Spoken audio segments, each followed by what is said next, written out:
There are individuals all across the state who have to leave their office and are called to go to visit a home that they've never been to, having no idea what is on the other side of that door, and try to potentially remove a child from that circumstance. That's terrifying, right? And what we ask our frontline workers to do is truly heroic, but the only thing that you hear is the noise and the challenges. But I think what gives me hope is that there are workers who say, I want to do that. I'm going to drive this young person to a shelter. I'm going to stay with this young person in the office overnight because there are no other options.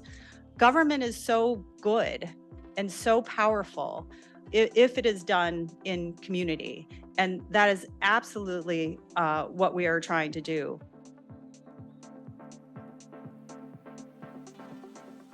I'm the youngest executive for Rosecrans, and that comes with sometimes some judging and expectations of how does she get there. And I got there through a lot of hard work and long hours and just grinding it out like everyone else does. And that's just part of who I am. I was raised to work hard, go to school, work a part-time job to pay for school, and I've never looked back. And that's hard for people to understand sometimes because they see me, and I said in our prep call, I look younger than I am. And that's people really. So I just tried to hold myself to the standard that I know and the way I was raised and the way I want the team that I supervise to lead themselves and ignore some of the noise because it doesn't matter. That noise doesn't matter. I take the mama bear approach to making it a better environment for the next person.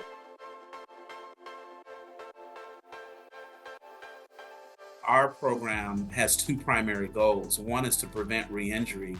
The other is to promote comprehensive recovery. And as a result, community-based organizations that address psychosocial needs or social determinants of health are key. And building relationships with them as we went from a modest 2 individuals working in this space to now happy to say that we have 19 patient-facing staff.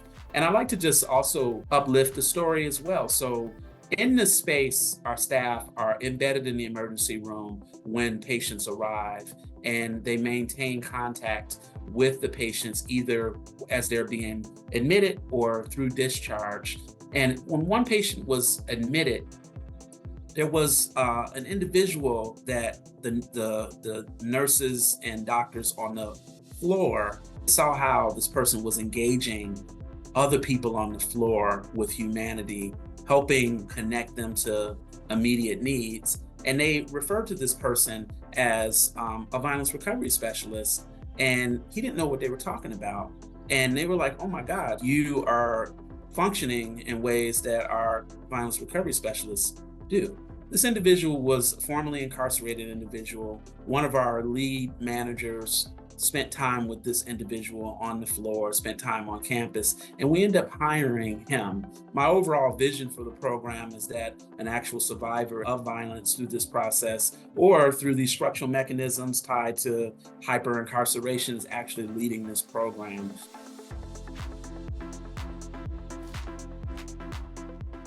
We work in a stressful environment. I think most organizations and most jobs will say at some point, it's just stressful and it's just going to be stressful. And there's never really a time where you have a downtime where it's not stressful, it's just stressful. It is the inability or the lack of tools to manage through that stress on a continuous basis or to build some resilience and muscle that kind of help you manage through that stress. But when I start to hear, oh my gosh, this is never gonna work, and the cynicism creeps in and it's consistent, that's my number one signal that employees are burned out. When they just don't see a way for it to happen, we've got to be able to, as employers, provide the resources and tools to help people manage that.